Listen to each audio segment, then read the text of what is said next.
Cell phones?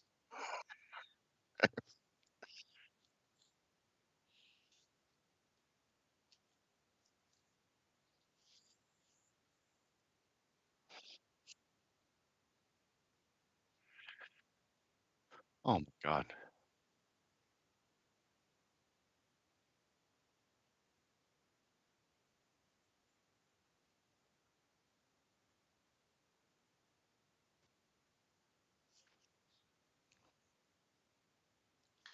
Are you finally live? Hold on.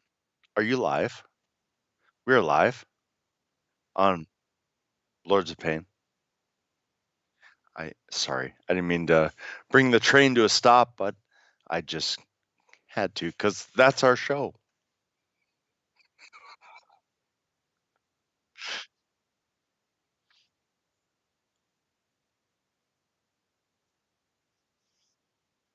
True.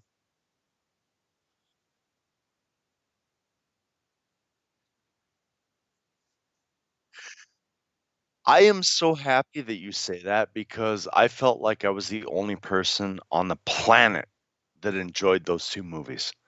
And I know you and I have never actually discussed them, but since Batman, Jesus, who was the guy that Tim Burton? No, it wasn't Tim Burton. The Christian Bale version. Oh yeah, the Christian Bale version, Christopher Nolan. I really truly loved both Batman vs Superman and Justice League. Aquaman could have been better. I haven't seen I did not like the Wonder Woman movie, but Batman vs Superman and Justice League, I loved them both. I absolutely loved them both. And I was so sad that everybody else did not. So to hear you and have we ever talked about this? I don't think we ever have.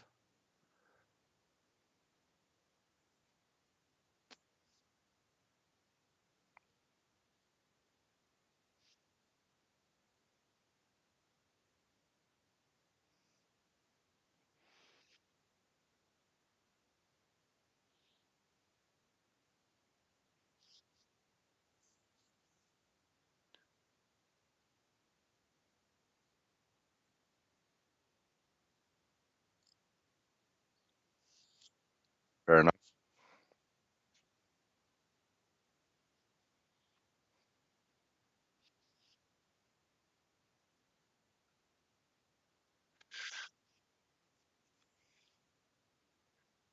Except for the fact that didn't Super Marvel or didn't Captain Marvel come out before that? Was it after? Obviously. Fair enough. Fair enough. It's regardless, the 2 best, can we agree?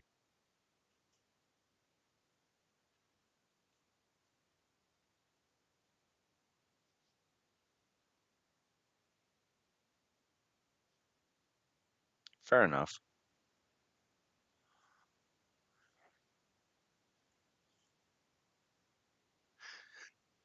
Fair enough again.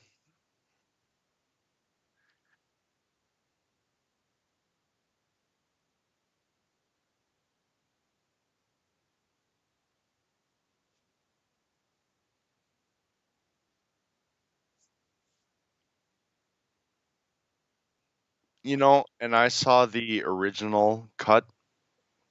I have it saved. It's on my list in my movies, and I've watched it a dozen times over the last couple years. I loved that movie. And I know people are shitty about Ben Affleck and all that, but outside of Michael Keaton, I think Ben Affleck was the best, not only Bruce Wayne, but Batman himself. You don't think so? Okay. Well, better as Batman, but better as Batman. I will that was an argument I had. I've had it with you multiple times and other people. Christian Bale was an amazing Batman, but is Ben Affleck a better Bruce Wayne?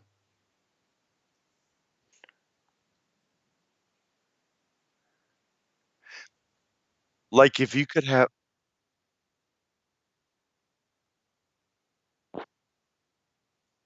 fair enough. Alright, fine. I'm done arguing.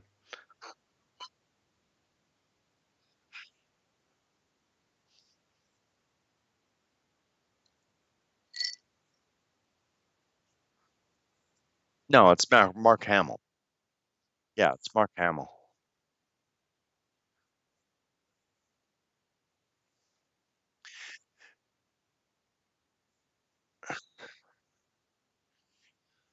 It it's weird because I love Christian Bale as Batman, but his portrayal of Bruce Wayne to me was great, but I felt it could have been better. Then when you look at Ben Affleck as an older Bruce Wayne, and you can't compare the genres because Christian Bale was a young Bruce Wayne, um, Affleck was an old Bruce Wayne. The way that we saw the Affleck portrayal of Bruce Wayne as an older Bruce Wayne to me was better than anything we saw from Bale. And I'm going to be honest, my favorite overall Batman, my favorite genre, everything was the Christopher Nolan, uh, Christian Bale, Bruce Wayne. That version of Bruce Wayne Batman, that version of Christian Bale made me watch every Christian Bale movie that was ever made. There was some good, there was some bad, but ultimately, I loved everything Christian Bale did because of his portrayal of Bruce Wayne and Batman. But when I'm looking at it and I see a young version of Bruce Wayne, I'm going to go Christian Bale. The older version that Ben Affleck portrayed, I can't think. I mean, other than Michael Keaton, I can't think of anybody that was that sophisticated in that role.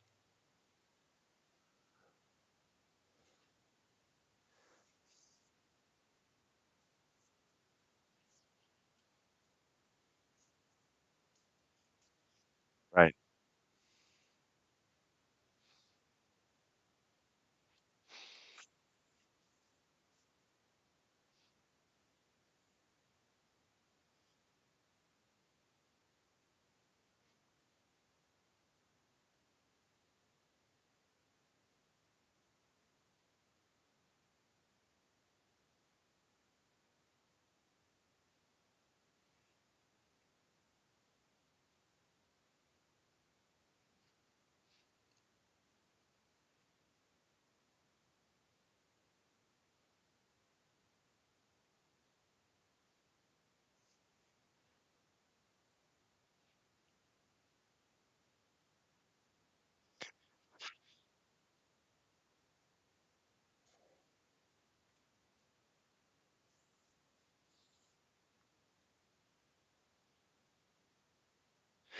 The only problem is that how many times have we rebooted Batman?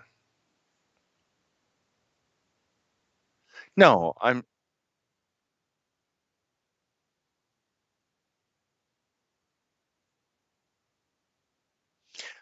kind of am too. I'm just saying. But with Batman at this point, we've seen the origin story, what, twice? Nothing better than Christopher Nolan. Although I give a hard um, like to the 80s version of Michael Keaton. But ultimately, at this point, we've seen the origin story three times. We saw it in the 60s, we saw it in the 80s, and we saw it in the, what, 2000s with Christian Bale. We don't need another one. At this point, I would have loved to have seen him come up against somebody like Doctor Strange. I know Heath Ledger is people's hands down favorite Joker, and I respect that and I love that. And yes, he was. He was an amazing Joker. But I would have rather seen Christian Bale go up against somebody new. And then when Ben Affleck took the role, I would have liked to see a standalone movie with somebody, anybody new. I don't want to see Joker. I don't want to see Penguin. I don't want to see the Riddler and Two Face. I want to see somebody new.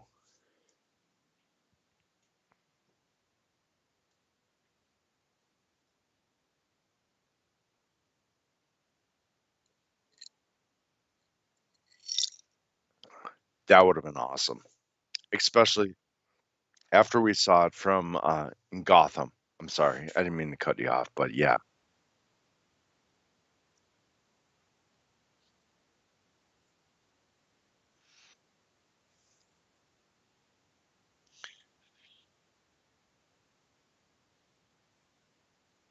they had a version in the and you gave up on Gotham at what, season 3?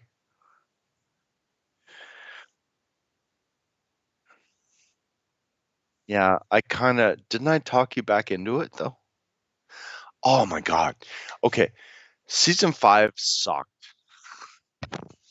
Season 5 sucked, but I think it was about season 4 they got into the Court of Owls stuff, and it was really, really good.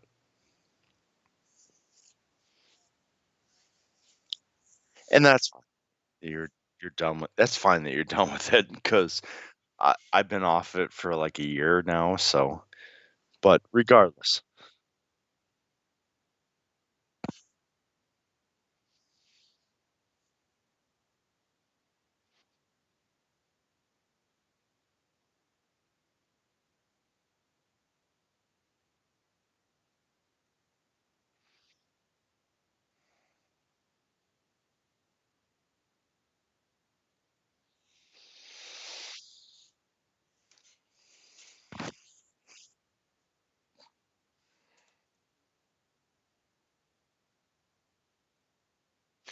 Yeah, it was Bryan Singer.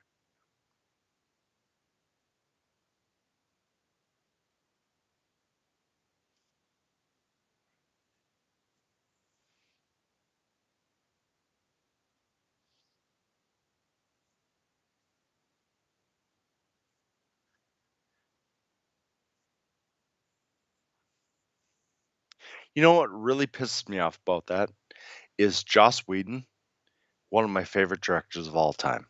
Buffy, what was the other one? Angel. He didn't he do Vampire Diaries for a little bit? He I thought he did. Well, all right, fair enough. Anyway, he also did the first Avengers and partway through the second Avengers. But he wrote Toy Story, yes. But Bobby Singer,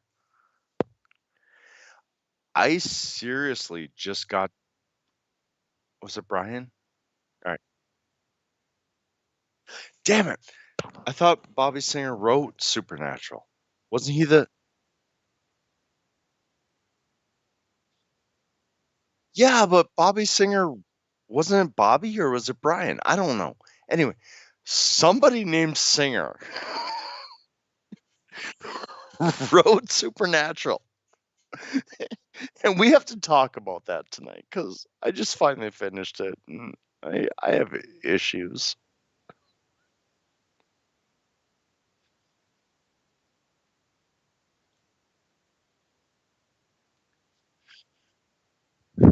I thought it was good after of course I talked to you. But before I talked to you, I was like, what the fuck? So let's do what we were doing, then we'll get to that. What were we doing? Oh yeah. Yeah, we'll get to that. At some point we'll get to that. So, are we doing Supernatural then?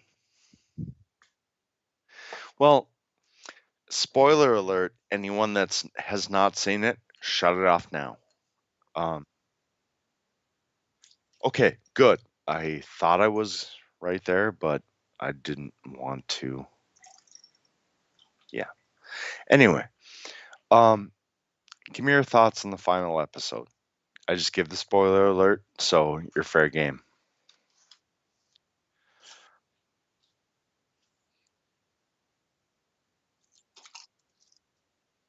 Yes, 19.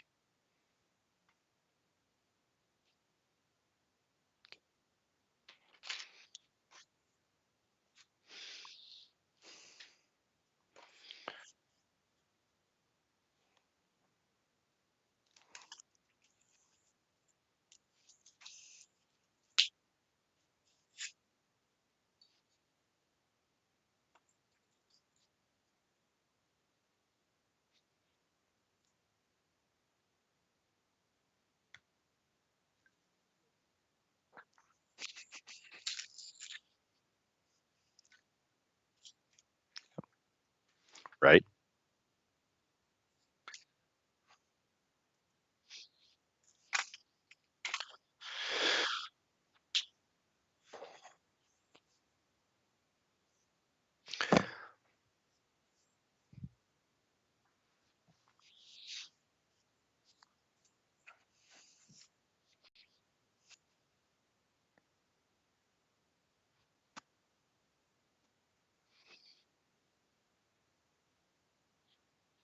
I think it was no, it was the second season because there was one that their dad actually killed her maker.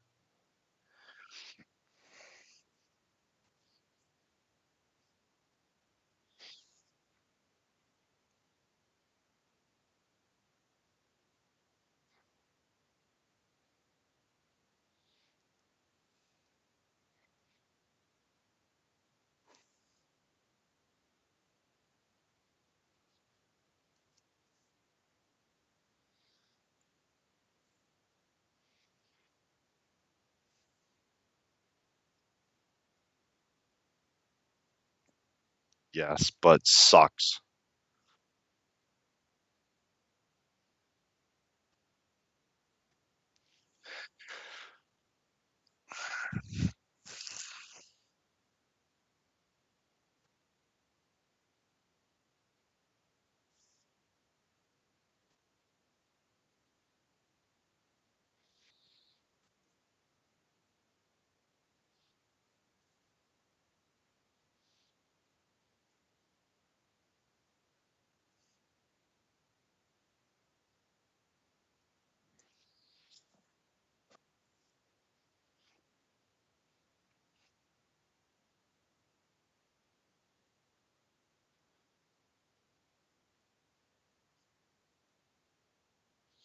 Wait, what? No, not personal heaven anymore. Because Jack knocked down the walls.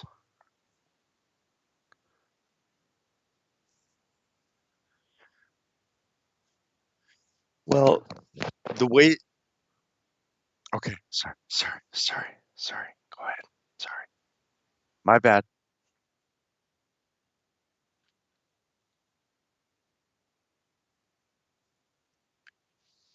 I thought it was Eileen at first, and then with there was a second shot where they were playing catch, and she was on the porch, and I was like, "Who is that?" But seriously, at first, I thought it was Eileen. Yeah.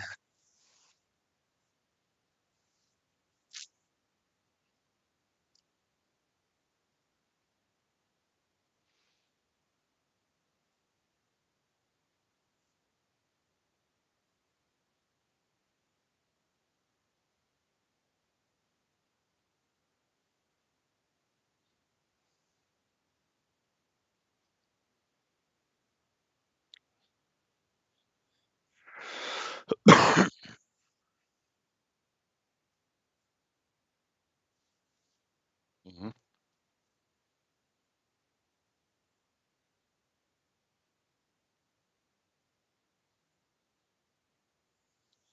It's the demons. Yep.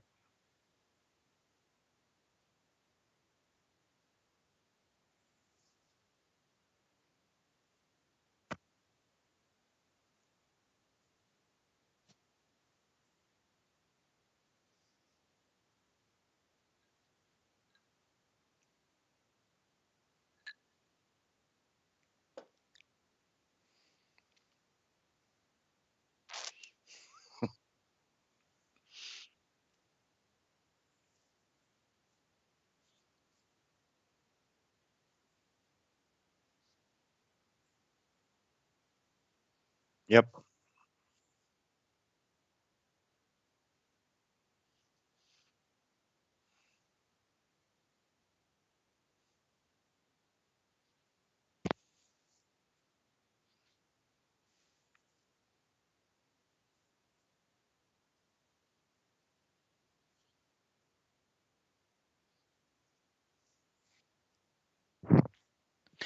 I and for me, I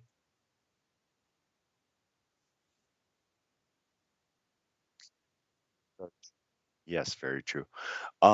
I felt like the ending was perfect, and when I messaged you, I was about halfway through the episode.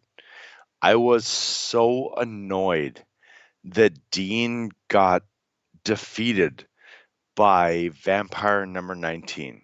Not even, and you've said it before with your he's a generic face 15, he's a generic heel 14, whatever. For me, this was vampire number 19. Yes, he was big, but he was not the boss guy. And to have Dean go out when he did, when they just defeated fucking Chuck. God, by the way, to have him go out to a generic vampire to me was kind of a slight, but at the same time, I got your feel for it where you were like, yeah, that's the way Dean always was going to go out. And then I stepped back and I looked at it and I was like, you're right. Dean was always going to go out that way. He said that from episode 1.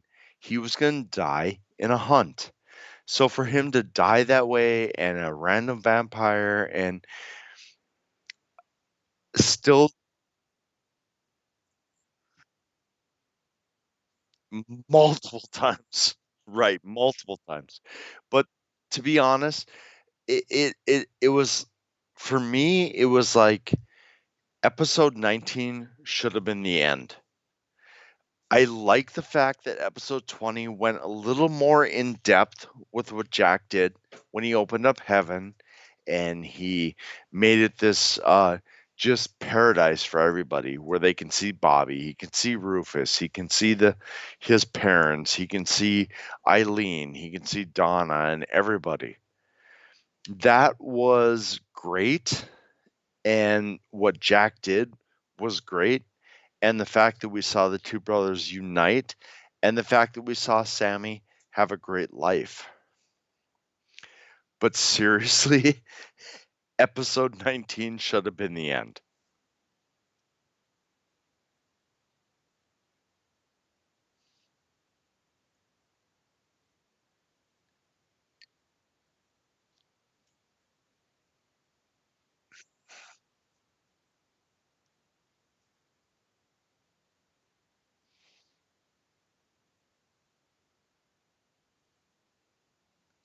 True.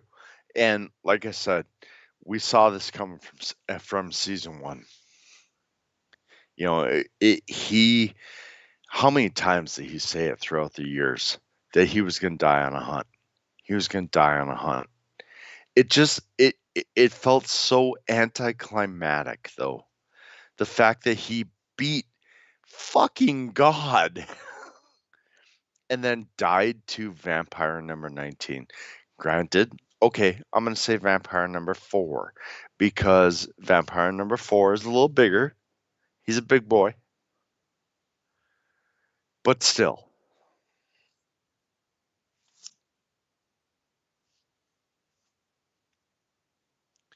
fair enough.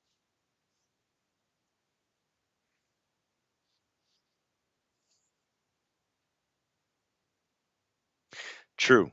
Okay, I will agree with you there. We never would have thought that. The only thing I was wishing if they did a 20th episode that somehow Chuck would have came back and killed him because we know Billy, she was done with their revivals.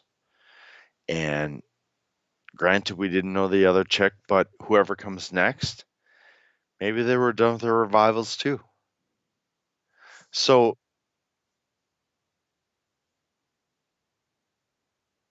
death?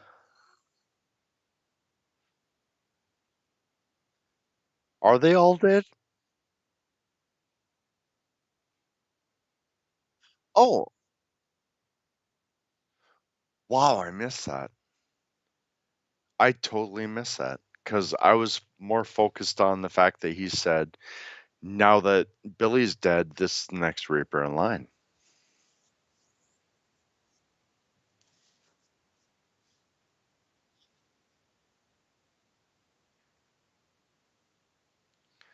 Fair enough. All right, you got me.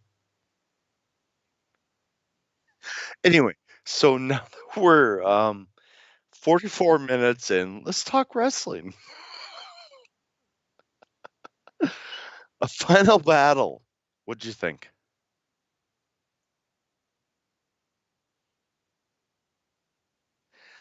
I thought that I'm happy we did not cancel that subscription in June like we talked about. Like we talked about this last January, and the whole reason we started doing the Sinclair era is because we were saying we're done. When my subscription runs out in June or July, we're done. And then Marty started booking. And then whoever is booking now started booking. And then they got talent, EC3. Um, yeah. And they got whoever this Tyler Deppen kid is. I fucking love him. Yeah, they got. I hate you. I'm just saying, we got storylines that were great. We got wrestlers who are intriguing. And now I re up my Ring of Honor subscription for another year. And we're going to see in a year. Just saying.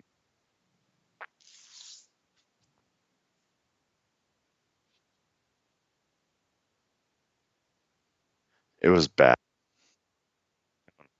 Yeah, it was bad. It was bad. And I fucking love Brody King, but this was bad. No, it was bad.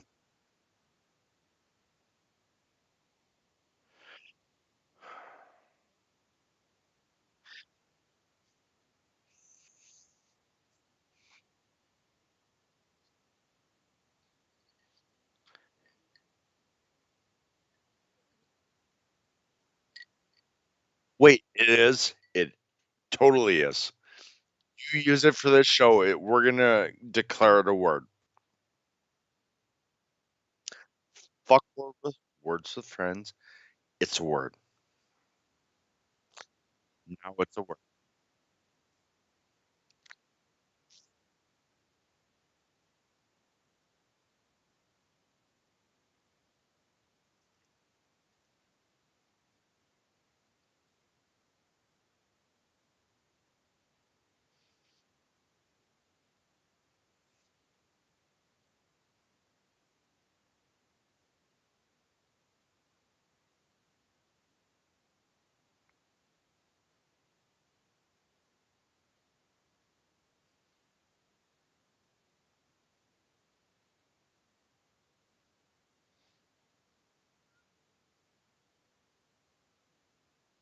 Yeah. Yeah.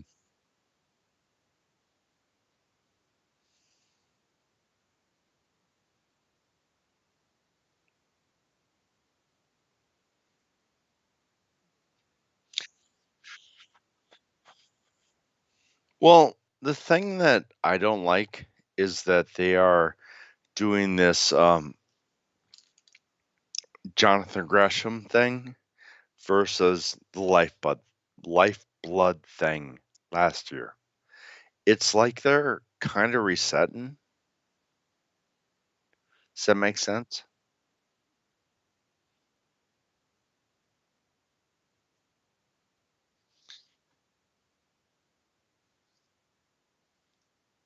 I think no, I think it did. I just think the big enough stars, one got injured, the other one was like, "Eh," and then the third went to TNA.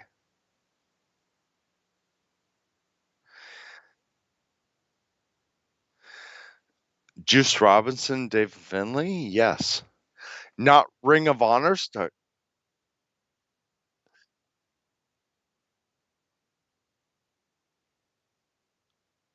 They're mid-card guys in NJPW.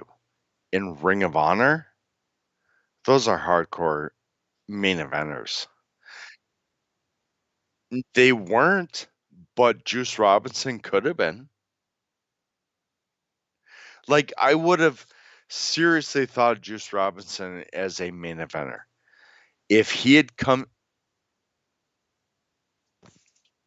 okay, okay. I'm waiting, waiting. No, I think he's shit.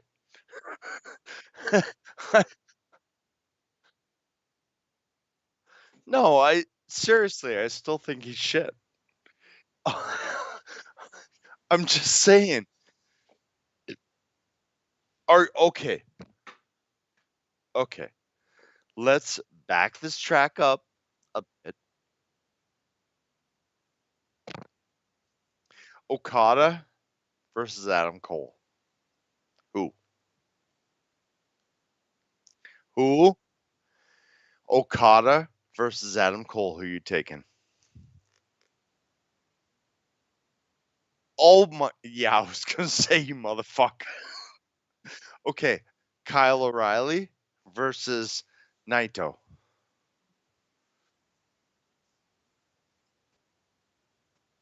You're a fucking dick. Yeah, I love Kyle O'Reilly too. Okay, I'll give you 1 out of 2. Okay.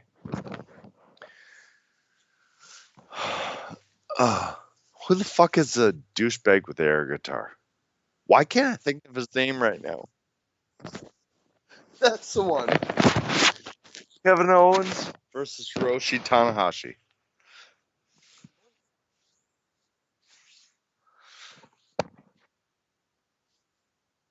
1 year. Really? Oh, you fucking dick. 'Cause I was trying to prove a point here.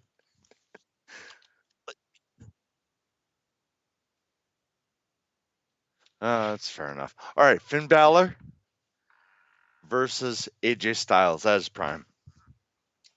Prime. You got Prime? Okay, fair enough. All right. Fuck, I can't think of it. I have no clue where I'm at this point. There might have been a question in there somewhere, but I have no clue.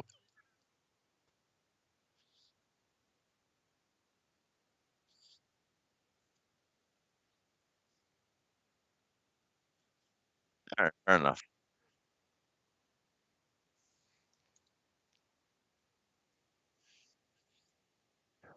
Well, but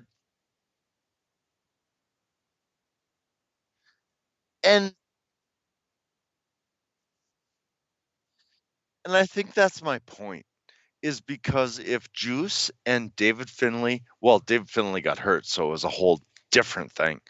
But had Juice and David gotten there when this whole lifeblood thing happened, I think they would have been main eventers. Who was the guy? Mark Haskins. The guy. Well, he hasn't been there for a while, but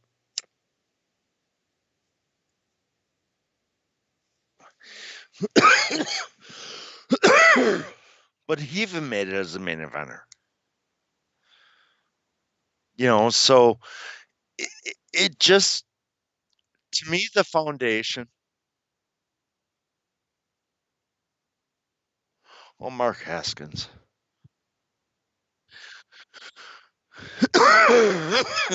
But I yeah, I'm trying.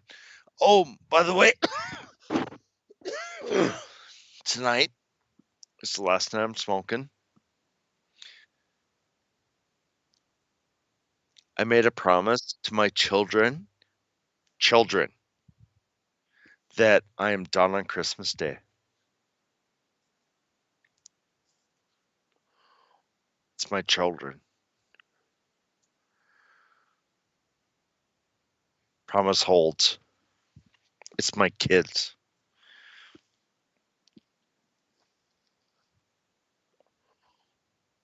I will. Trust me, I will. It's my kids. Anyway, um, final battle.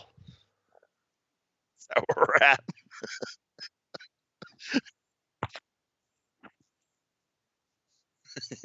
Well, we started talking about lifeblood and foundation, the fact that they are the same but different.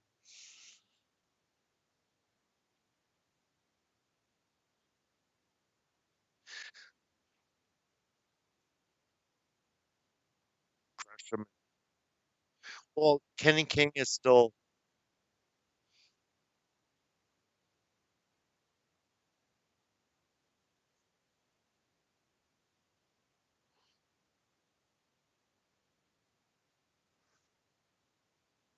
and we hated him like 2 years ago.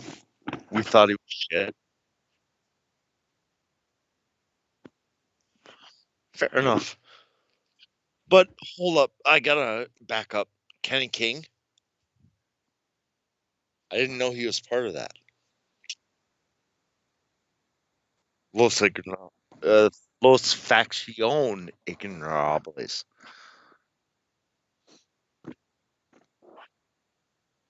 Yes,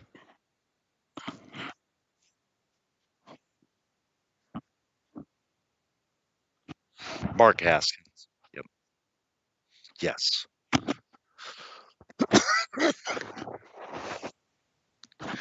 Well, and the fact that Lifeblood's whole thing was bringing honor back to Ring of Honor.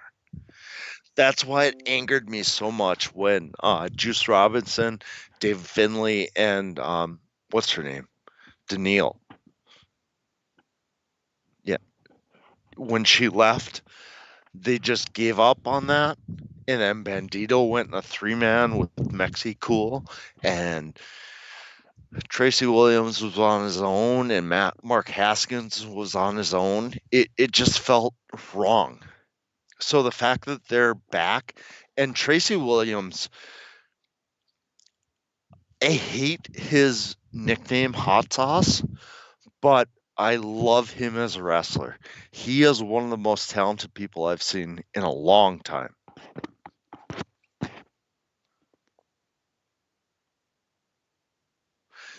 He's hot sauce. Oh, what kind of hot sauce? Tabasco? Habanero? Is he like a real hot sauce, like the Carolina Reaper? What kind of hot sauce?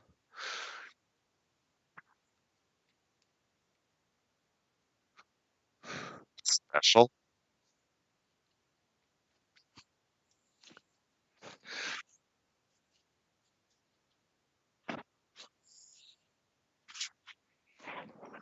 I mean, he's really, really talented, and he's one of the guys that I love to watch. But you're right. Ultimately, he does nothing special.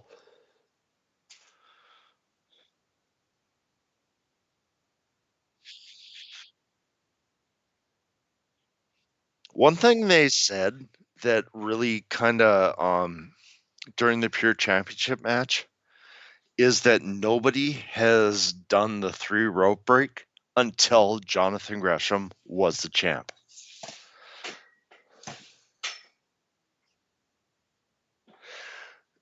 Well, they have the 3 rope breaks, and it was during the tournament.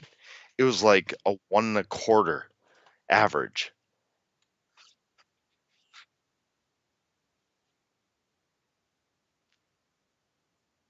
Yeah, true. And when you look at like I will say this, that I want to see more of is that tag team, pure championship shit, that was fun. That was a really fun match. And that happened on what, the pre-show?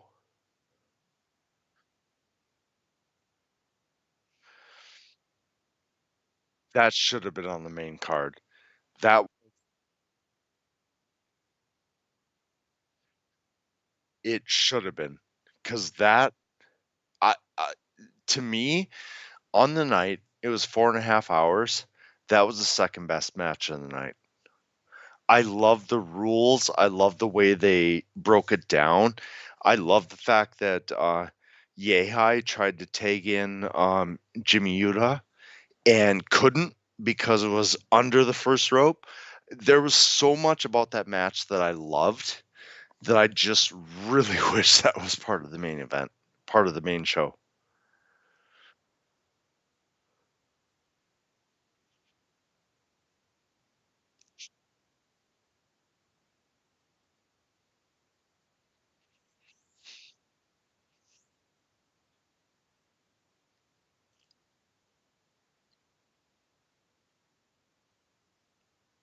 True.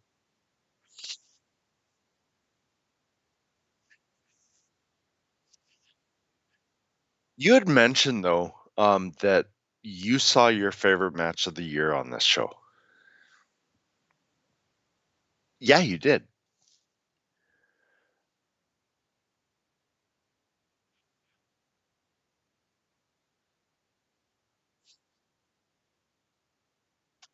Yep, that was amazing. Shane,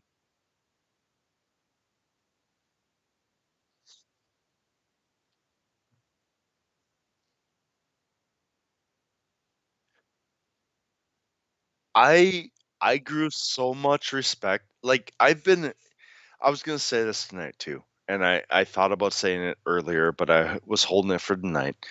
Jay Briscoe as an individual wrestler, I've seen so many of his tag matches, and he's good. He's really good. But seeing him as an individual, just him, was amazing. This man has so much talent in him, and if Mark has half the talent Jay Briscoe is, they would be WWE champions in a heartbeat. I'm just saying that right now. But Shane, I know, I know.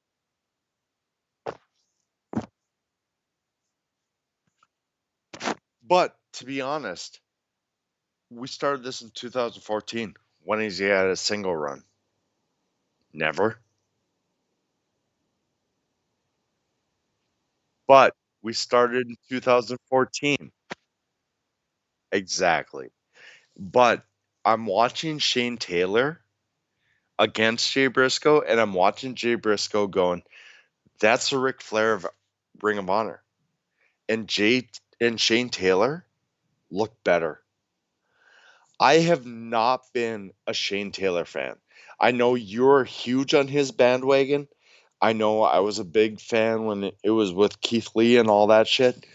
But ultimately, I have not been a Shane Taylor fan until I saw his match against Jay Briscoe. These two, the performance they gave was easily the match of the night, first of all. Secondly, elevated both of them into my top, listing of current wrestlers.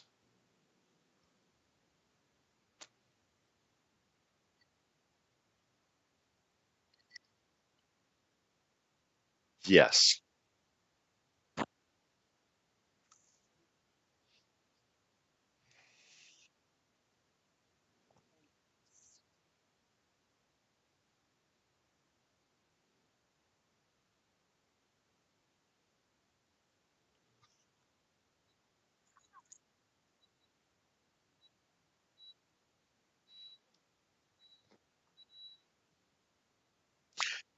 I really I and the other thing that I really liked about this is Mark came down, yeah, there's the whole tension, the whole ending with the uh, forearm bumps and whatever.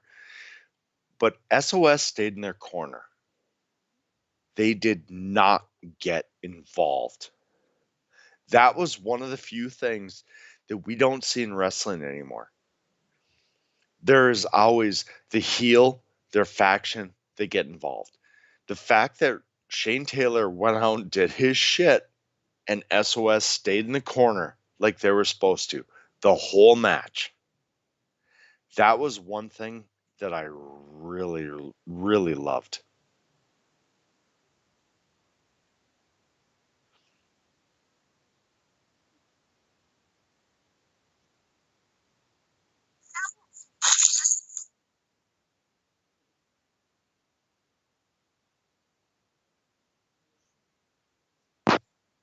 Yep.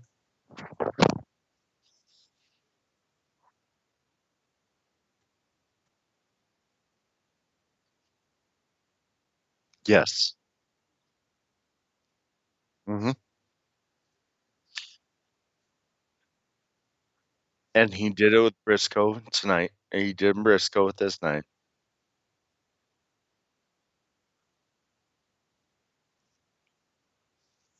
Hmm.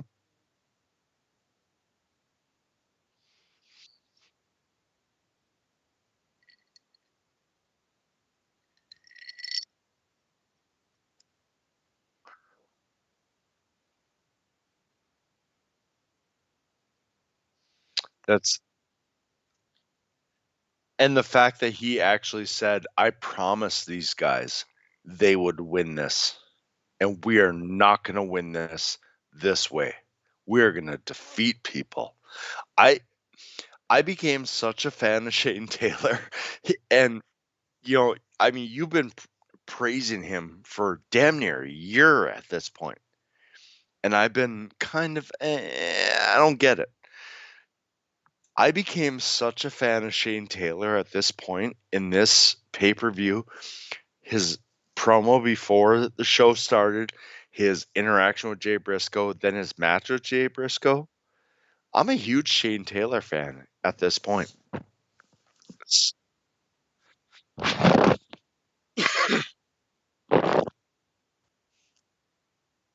Right.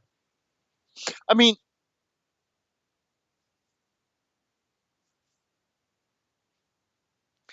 yeah, and they brought it up tonight. Oh, and by the way, we have to talk about Ian Riccaboni's hair. Please. The ponytail, I can't. I just every time he was on screen, I don't know what happened. Every time he was on screen, I was like, "What the fuck is that? Stop with the bun." It was horrible, horrible.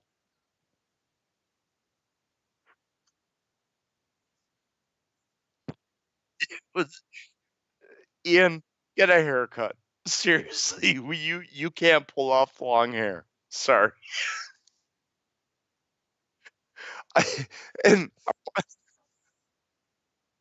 I wanted to talk to you about that beforehand, but oh my god, it was horrible.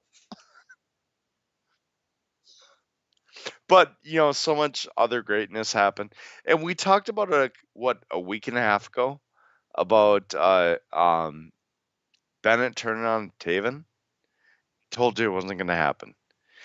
And, the whole time I'm watching this match, there was one thing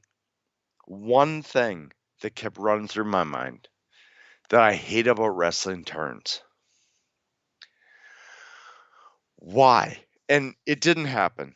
Okay, so we're fine. It didn't happen. They're still friends, blah, blah. But there was one thing that kept running through my mind during this whole time because you brought it up about how Bennett was going to turn on Taven. Oh, right.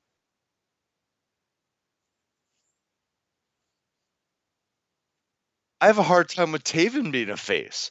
He is one of the best heels ever. But ultimately, the one thing that ran through my mind, and I kept thinking, why do wrestlers go through an entire match of getting their asses kicked just to turn heel at the end. Why would you not turn heel at the beginning? And that brought me back to like seriously, I don't give a shit. If I'm gonna turn heel on you, dude, it's gonna happen the first 3 seconds. I'm not getting my ass kicked to turn heel on you.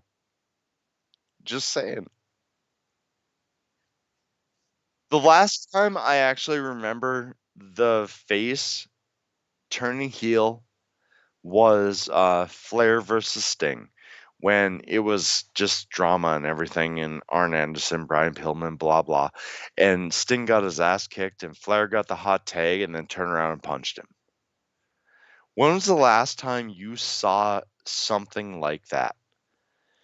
With the heel, he goes through his beating, and it's weird because I know you called that and you thought that was going to happen, but the second I saw Mike Bennett come out and get his ass handed to him by Bateman, I was like, if he turns heel at this point, I don't buy it.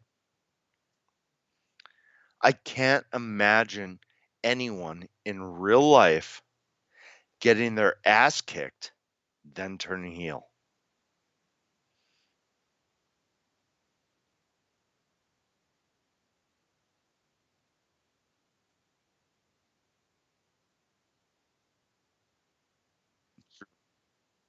True. And even then, I was like, what, really?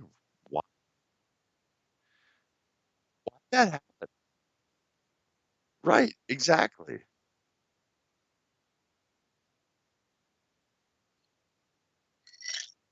Is that a WWE thing or is that a wrestling thing?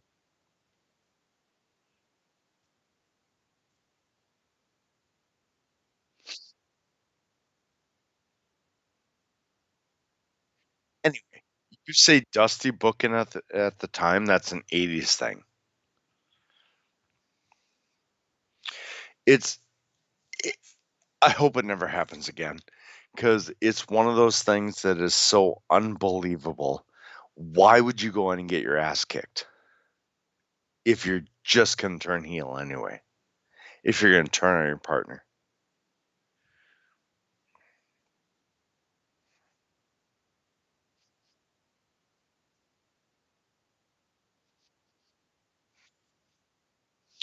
Yeah, it's fair enough. Fair enough. Okay, I don't. He's Yeah, okay.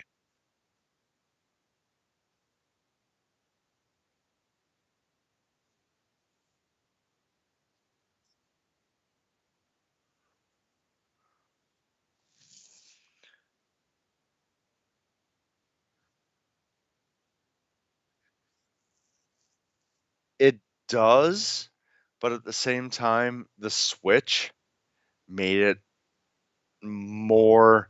Look, I'm gonna be a.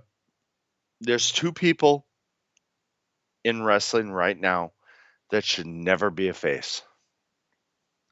Matt Taven, Marty Skrull. Never. They're they're so good as heels that I don't ever want to see them as a face. Like Kenny, yeah, Cody's a douche, but we're not going to talk about Cody because we have our issues with him for over the last 2 years at this point. Um, the only two people on this planet that right now I can see being that tweener character are Matt Taven and Marty Skrull.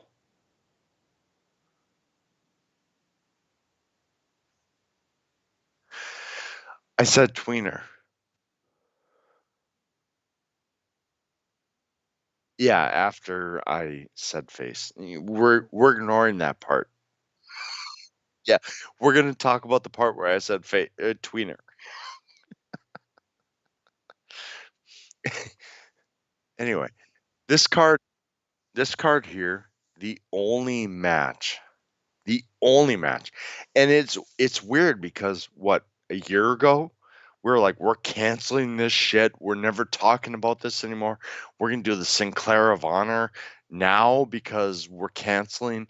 Horrible after the PCO Roosh match. This card that we watched, the only match, the only one that I didn't pick 3 stars or more, Danhausen versus Brian Johnson. That's the only match I would have said, get it off this card. Other than that, considering the fact that we were so dead on Ring of Honor 1 year ago, that's amazing booking. That's amazing wrestling. They have done so very much to get me back on Ring of Honor's bandwagon that one match on this entire card, including the pre-show, made me second guess a second. But fuck, what it was last year, this exact date, Ring of Honor, Final Battle, 2019. Both you and I were like, fuck it, we're done. I'm not dealing with this shit anymore. It's stupid. I'm done.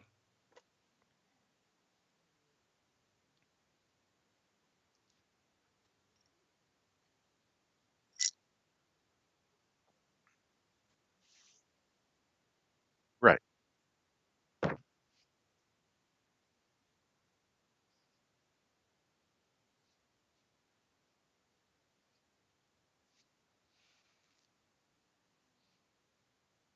right.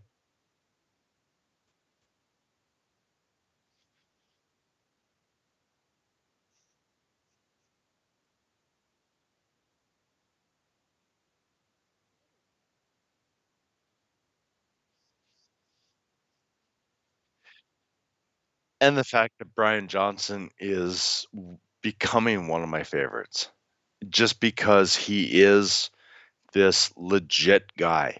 He might be a dick. He might be one of the non-fan favorites, but ultimately he is becoming this one guy that I look at and I'm like, fuck, I'm going to get a great match here.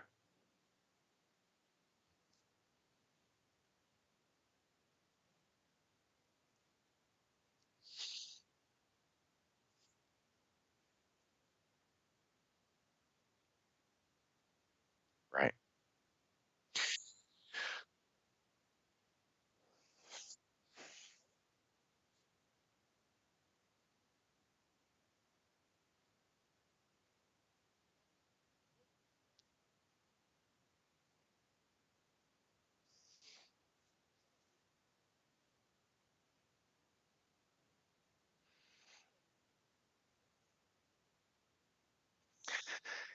I'm not going to lie, I really really like the Tony Deppen story from the entire night. Him him winning that match, getting that chance, and then bringing it to the brink like he did.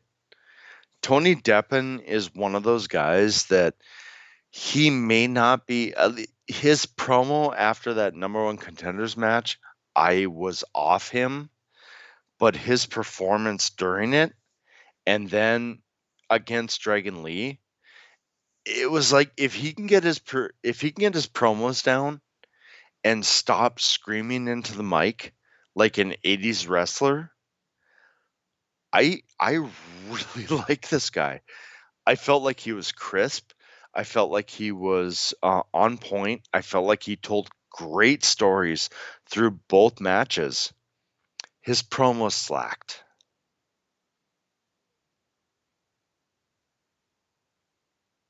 Yep, I do too.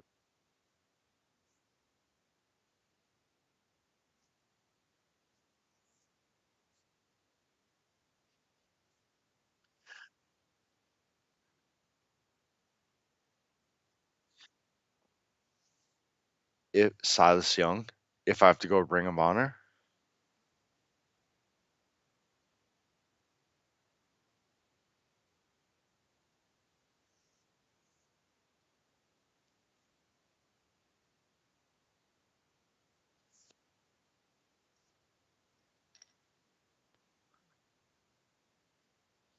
You know what? I'm gonna go. Yeah, okay.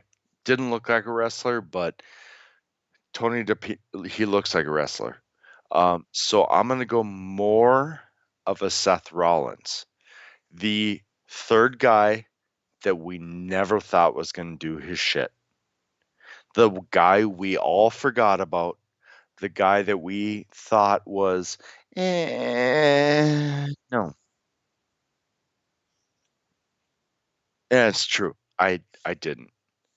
So, I mean, if I'm gonna compare Tony Deppen to anybody, I'm gonna compare him to kind of a Seth Rollins guy, where the general public, the ones that didn't see Tyler Black, were out of those three, we saw Dean Ambrose, we saw Roman Reigns. We're like, those are the two stars. We never saw Seth Rollins coming. To be honest, when I saw Tony Deppen wrestle, I saw greatness beyond his years, and I saw this drive and the character and everything that I have not seen since Seth Rollins was a member of the Shield.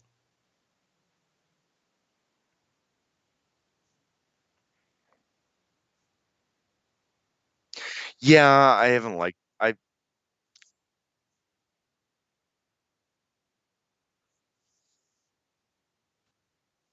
but if anyone's gonna take the pin there, had to be LSG.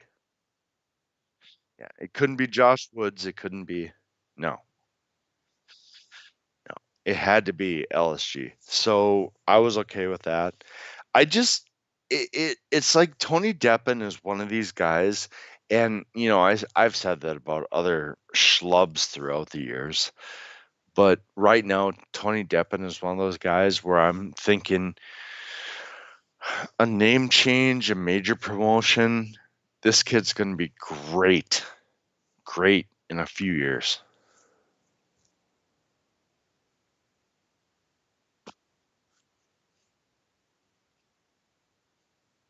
Very true. Yes. And, out of these other, eh,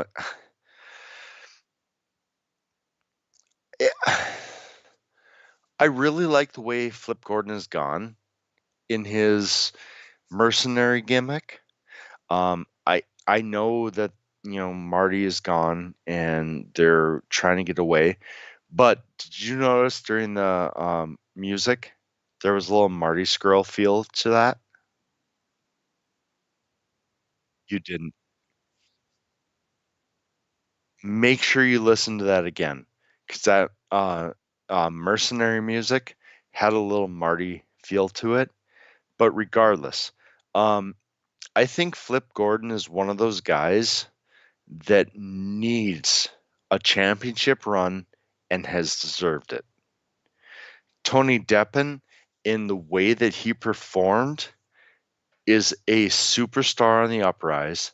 Shane Taylor is Shane Taylor to me over the last few shows, just the way that he's performed, he is a beast and I love him. Um,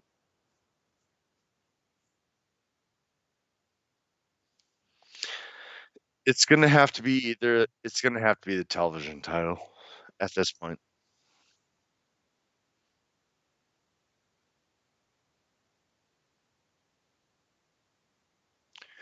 Um,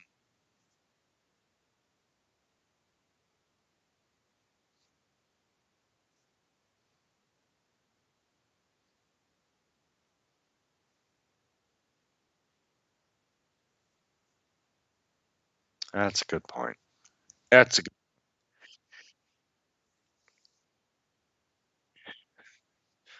the problem with Flip Gordon,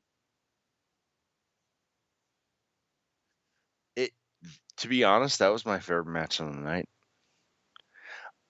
I honestly I bought into that so much and I love the Pure Rules the Pure Rules, and I hope that they continue them like the Foundation did against Yehi and Yuta. I love that style of wrestling. I always have. When they started getting away from that is when I was like, all right, more character driven. But ultimately, when I was a huge, huge wrestling fan, it was because of the pure rules style. Back in the 70s and early 80s, you didn't take under the first rope. You didn't tag on the back. You tagged hand to hand. You didn't. Granted, the rope breaks were, what they were, but ultimately, it was real wrestling, and I love the drama. I love the comedy. I love the interactions. I love, everything about modern wrestling. But what I ultimately miss is that hand to hand combat that was the wrestling match itself.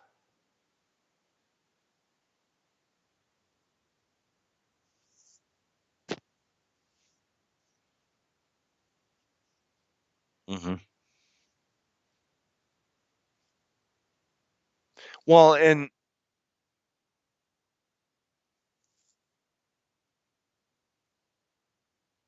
mhm,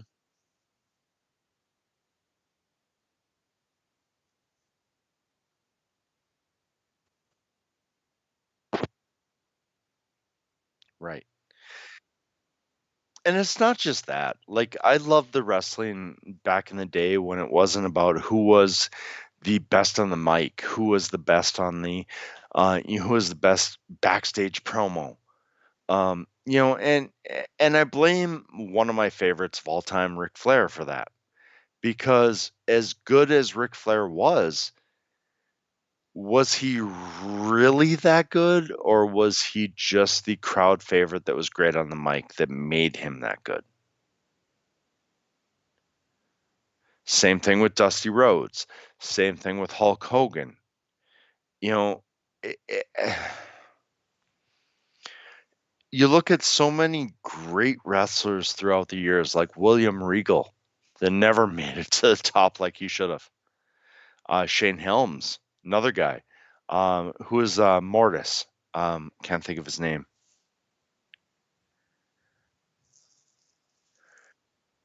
Chris Canyon, DDP, another guy. Took him till he was like what 35 before he hit the majors. Um, you know, and you look at these guys, great promos, great in-ring work, but never connected the way that a guy like Ric Flair, Arn Anderson, Hulk Hogan, um, and so on connected. So were they really that second class guy, or did they just outperform everyone that could connect with the crowd? Yeah, fair enough.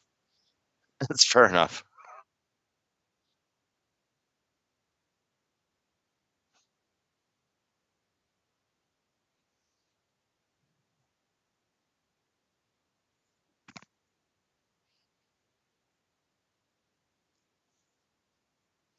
Yeah, fair enough.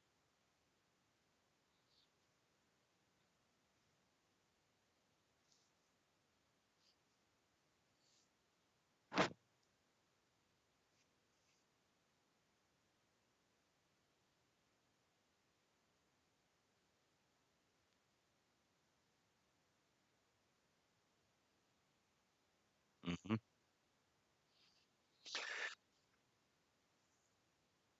And that's why Sean was so great as a face, but as a heel, I always felt he suffered. With his run from what 95 to 98 was amazing because his match with Mick Foley, I can't remember, Mankind, uh 95. No, it was 95. Was it one of my favorite matches ever because Mankind was the perfect heel and Shawn Michaels was the perfect face.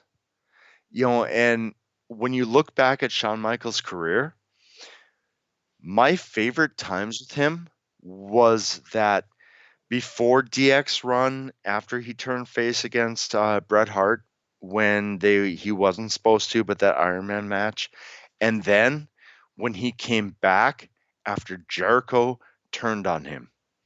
Those are my favorite times of Shawn Michaels.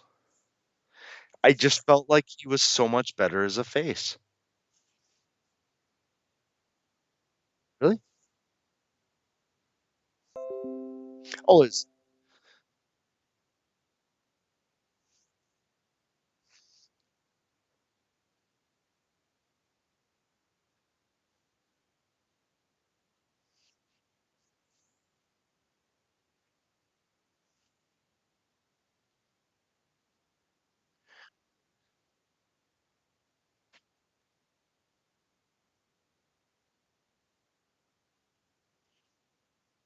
like he kicked in the face. I get it.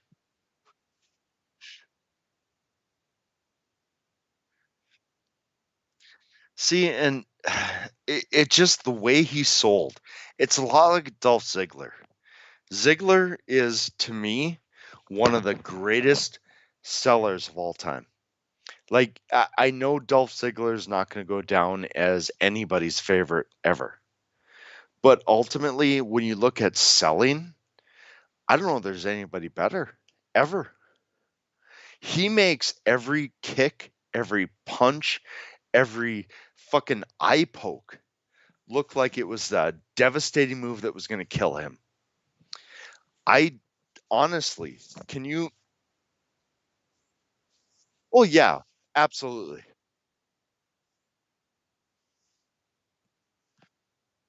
Exactly. And you're exactly right. I think had he not been that great at it, he would have been Bret Hart of the 90s, honestly. Or, well, 2000s. Sorry. Bret Hart was Bret Hart of the 90s. But ultimately, had he not been that great at what he did, how far would he have gone?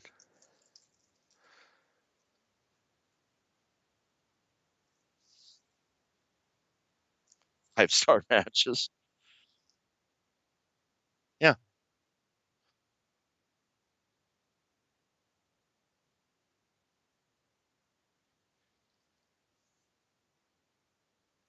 Well, I mean, when you look at those guys, I mean, Dolph Ziggler right now, the only guy I could even maybe put in his stratosphere is Darby Allen.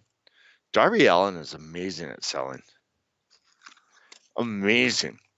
Like one of the top 3 or 4 in wrestling right now, as far as selling goes, because that man can take an ass kicking and make it look like every punch, every kick is death.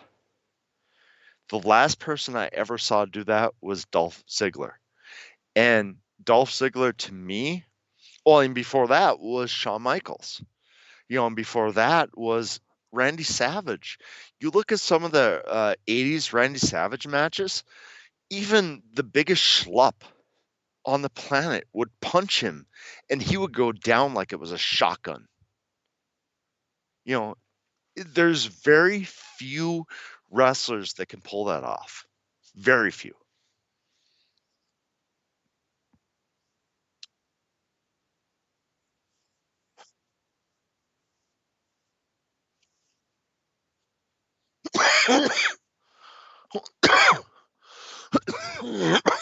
Was Dolph ever? He was WCW champ or a gold belt champion. Okay.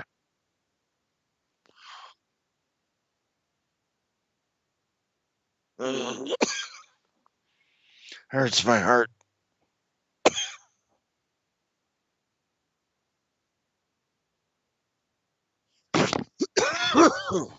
No, because he lost his first defense against because he had the concussion. In the third greatest heel turn of all time. It's third or second.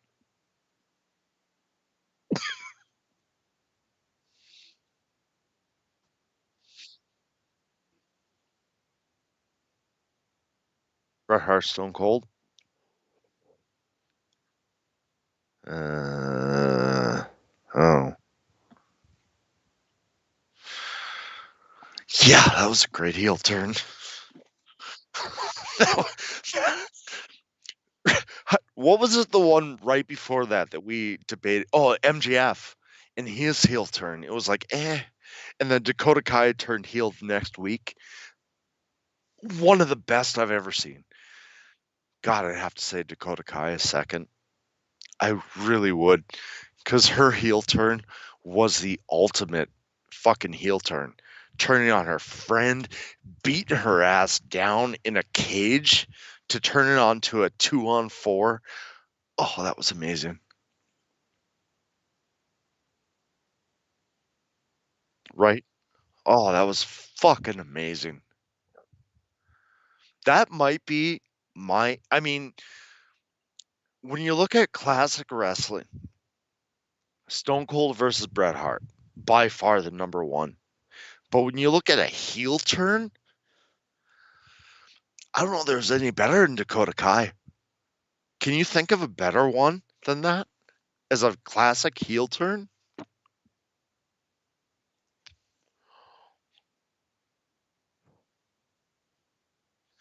No, because Seth Rollins, yeah, he was unexpected, but it was a chair shot and a kick, and then he was done. Dakota Kai was vicious. Like, I actually, as a person, thought she was a piece of shit. I didn't think that about Seth Rollins. I thought Seth Rollins, especially with the story after, was more of a money grab. Where Dakota Kai's heel turn, I legitimately hated her because of the way she turned. And I didn't see the story beforehand or after. Her heel turn was one of the best I've ever seen, period.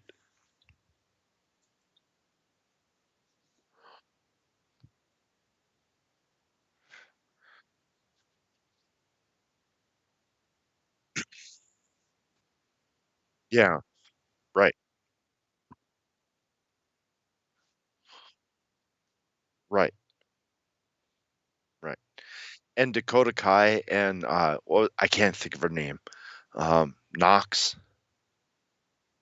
Tia Knox. They were best buds the week before.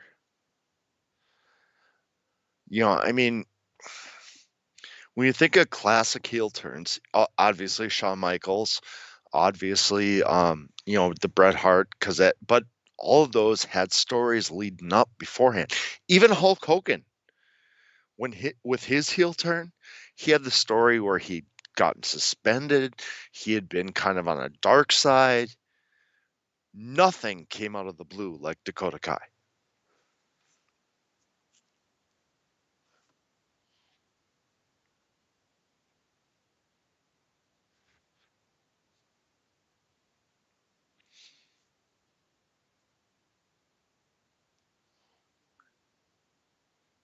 Fair enough. Yeah. DX.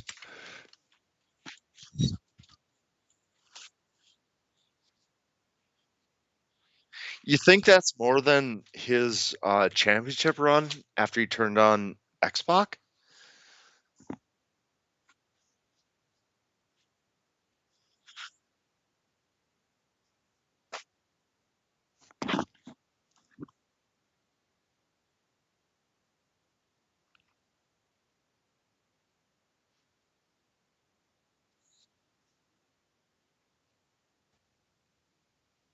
Oh, shit.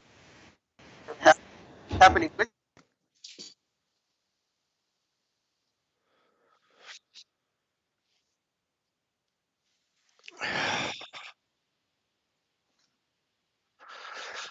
True, but X. What did that lead to from Triple H? that led to a good year of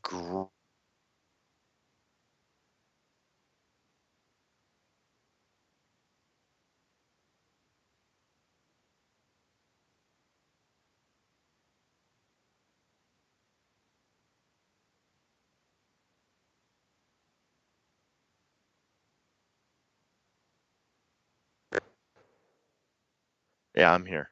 Sorry. I'm computer issues again. I gotta I gotta get new headphones. But seriously, do you think, I mean, if you're gonna look at it, is that any better? I mean, I know what Daniel Bryan did, and I know what came out of that. But ultimately, is that better than the corporation and everything Triple H did in the next 2 years? Granted, Triple H from 2002 to 2005 was fucking dog shit, but seriously,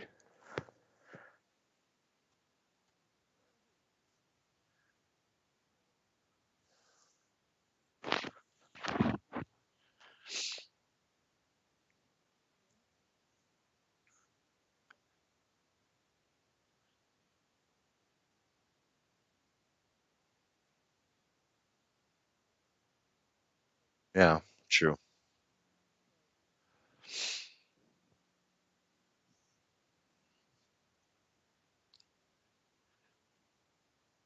right.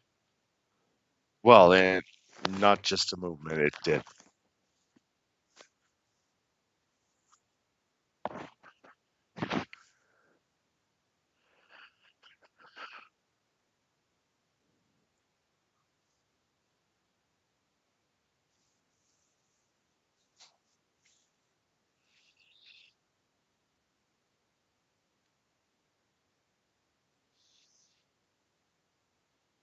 You know, one thing I wanted to talk about tonight, because we've done it, what, 3 out of the 7 years we've been doing this, um, and we didn't even foreshadow it. Usually, our Christmas Eve show or New Year's Eve show, which we may or may not do, we got to talk about that. I'm game, but I'll have children, so it's up to you. But we haven't talked about our greatest anything yet this year. And I know it's a weird year, but I still have to give Osprey my wrestler of the year this year again, like I did last year.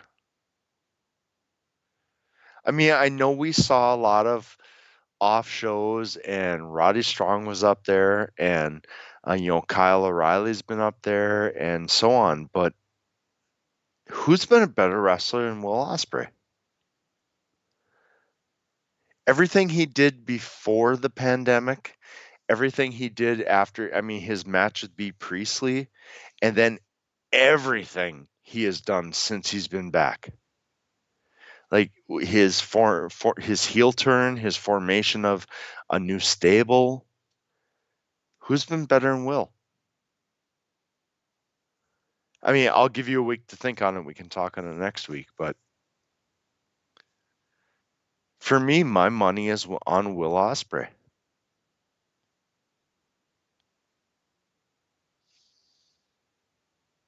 Roddy Strong, though, yeah, because you got to kind of think what we've gone through this year. We did a lot. I mean, there was what, 4 or 5 months without wrestling. We did a lot of Ring of Honor shows. Uh, Roddy back in 2011 was amazing. His stuff with Velveteen Dream in the first part of the year was amazing.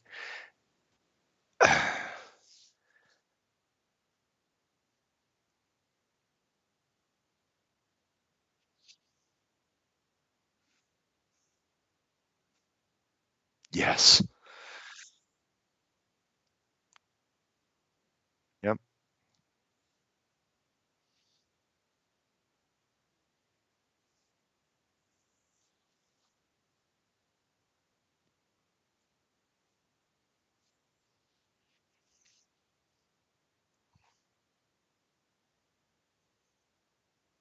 Hmm.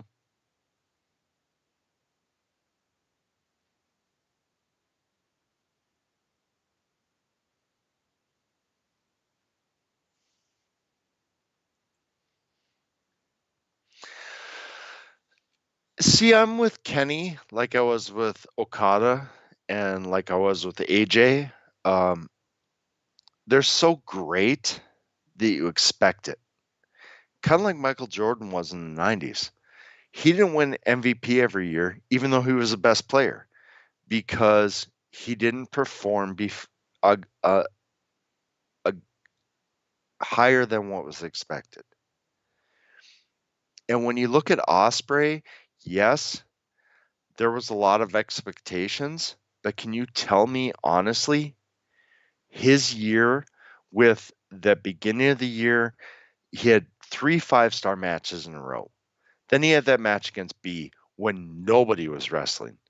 Then he came back, and the first thing he did was turn heel and form a new faction. I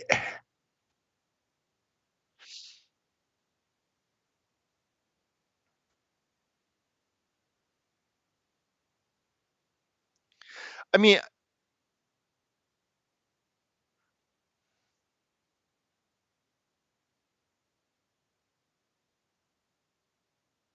true.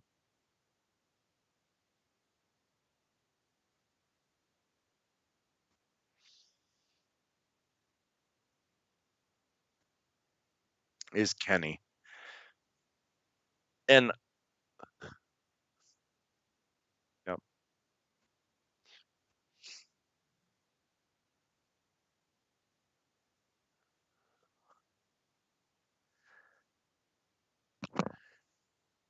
I think as much as I love that Kenny versus Page, and I'm sorry to cut you off, but as much as I love that Kenny versus Page match, I I think that could have been a 5+ star match had there been any heat between the two of them.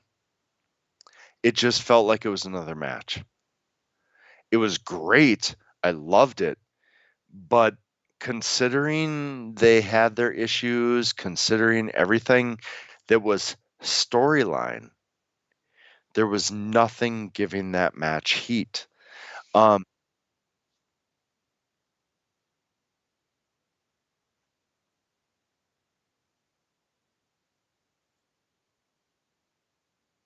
but it was oh, I was just gonna bring that up. I mean, to me, the comparison is Evil versus Sonata. Evil did not turn heel on Sonata. Kenny did not turn heel on Page. But Evil was going heel before that. He was turning heel the match before when he, was it Taguchi? I can't remember who it was, but he low blowed whoever it was before Sonata. Yeah. So, I mean, Evil was yeah, but yeah, and I'm not gonna lie, still the fact that they actually came to blows this last, what, month ago is great, but it was, about 4 months too late. And I felt the same way, and we talked about this. I felt the same way about Paige and Omega. They you lying slut.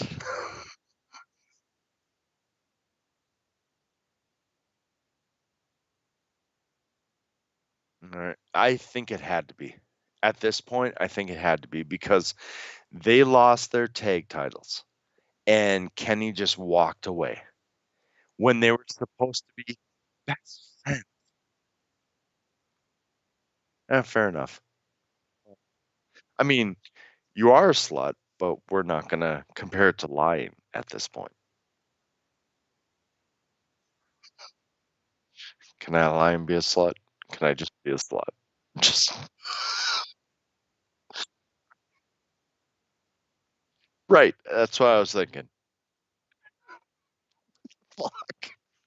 Anyway, where are we?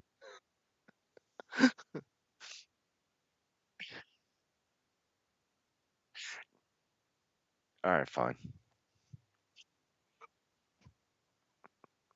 I I just wanna see the blow off. I wanna see the blood feud between the 2. Fair enough. That's fair enough.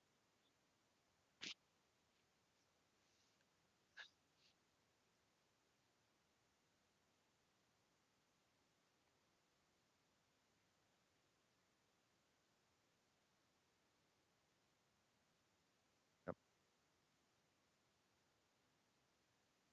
Okay, and you know what? A to be honest, after their Revolution pay-per-view against the Bucks, when there was that tension, but it was a great match. After that, we saw Page and Omega kinda distancing themselves from the Elite, going off on their own hotel rooms, drinking milk and whiskey and whatever. I'm okay with it. I still want to see that blood feud between 2 top stars. I wanna see that blood feud that makes Page the superstar that we've always thought he could be. True. What about this Danhausen guy? Ugh. No, come on. Throw him in your running. He defeated Brian Johnson with an Eddie Guerrero trick, and he talks about himself in third person. You have to like him. I know you do. I know you like him. Okay, and as long as we're just randomly shitting here right now, yeah, we're gonna do that next week, aren't we? Or are we gonna do it now? We can do it now. I don't give a shit.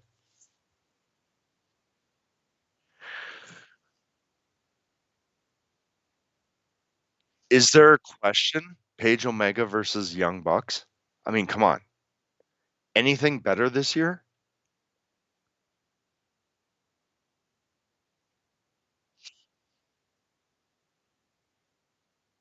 There's no.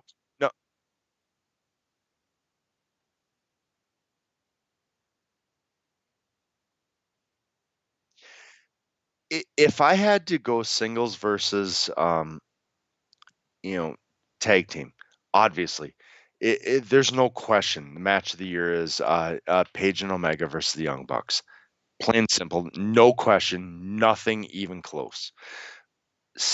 If I had to go a singles match, Roddy Strong versus Eddie Edwards that we saw from that 2011 pay-per-view. That one was by far the most entertained and invested I was in a match all year long. Oh, wait. Oh, Osprey versus Takahashi, though, from Wrestle Kingdom.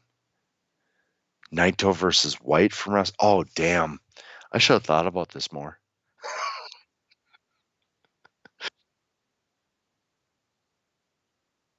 Yes, that's the one I'm talking about. It has stupid ending, but the match itself, it's hard to combat the match itself. I mean, yeah, the ending sucked a dick and probably brought it down a point. But if you look at matches now and you look at that, how many can you name better than that? And when we're especially looking at just this year alone, when we had COVID and all this stuff, when we did get half years,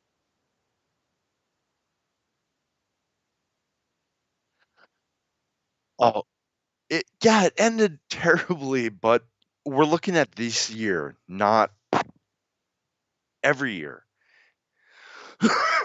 And the match itself, the match from bell to bell, by far to me this year was better than anything I saw this year, other than, of course, that tag match we talked about.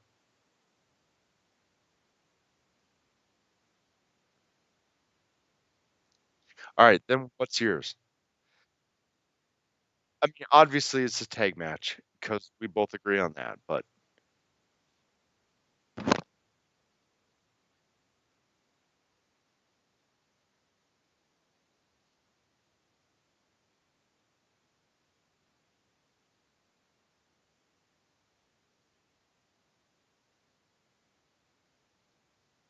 all right.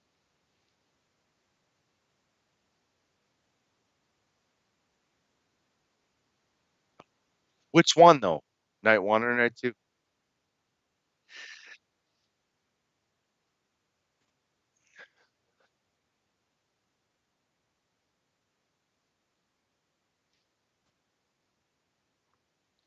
See,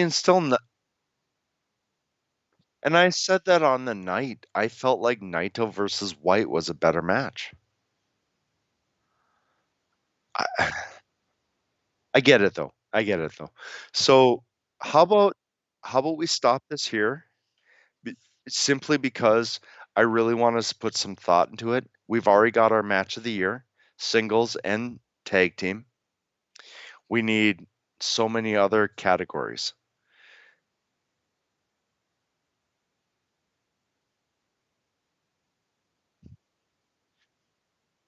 Really? He had so many good ones. I mean, his feud with Mike Elgin, his there were 3 of those matches that were great too. 3 out of the 5. They do 7 or 5? Yeah. Oh, that's right. Yes, they did. Okay. You know what? Scratch our singles match of the year. We both agree our greatest match of the year was Omega and Page versus the Bucks. I mean, there was so much greatness in that. The callbacks, the fact that Page did the 52 fake out and then did the uh, fuck, what was he? What do they call it? The sleeper, when he threw his arms out, and it's Marty Scurll's moves. Yeah, no, closing time, yeah. That was great. There was so much greatness in that match besides the callbacks. We both agree that's our match of the year. By far, there's no question. Page and Omega versus the Bucks, match of the year. But I think the rest of this we might need a week to think about. Yeah, I probably won't.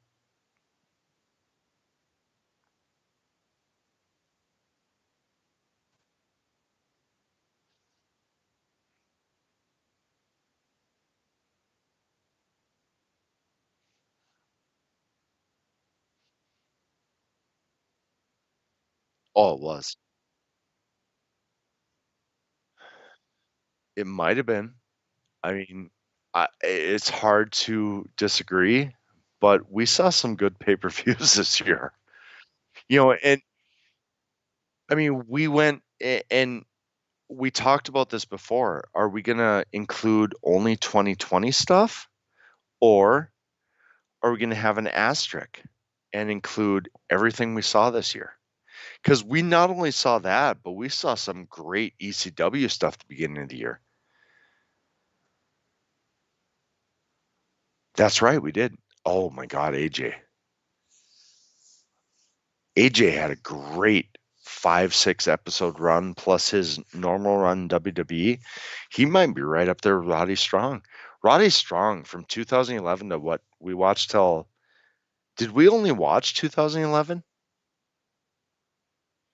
I mean, Roddy had an amazing run there, and then his run in NXT, especially at the beginning of the year. And AJ,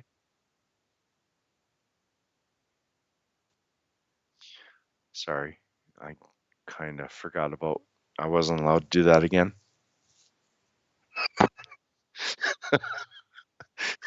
Who was the other guy? Oh, Marty. It was Marty Skrull. That's the other guy. The first 2 years we were on this, I was on Marty Skrull and orgasmed every week because of Marty. Uh, uh. It's hard to not admit it's on the air. And people can check that out on patreon.com/Kingdom of Honor. It's all in our archives. Small donation to help us keep going, and you can listen to it. Not only can you listen to that, but you can listen to all of our pop culture stuff, all of our Patreon exclusives, which include our Desert Island series, which include our uh, what are we calling them? Pay-per-view breakdowns from the past, or was it something better?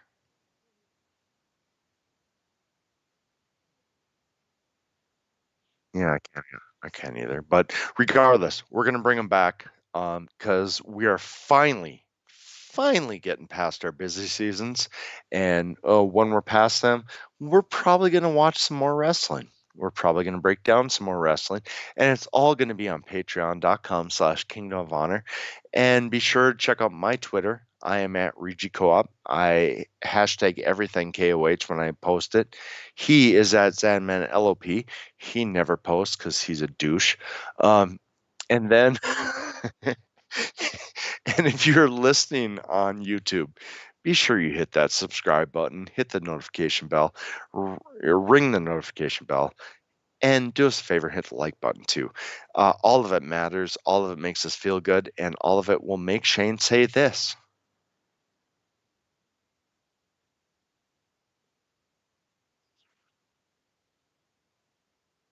Goodbye.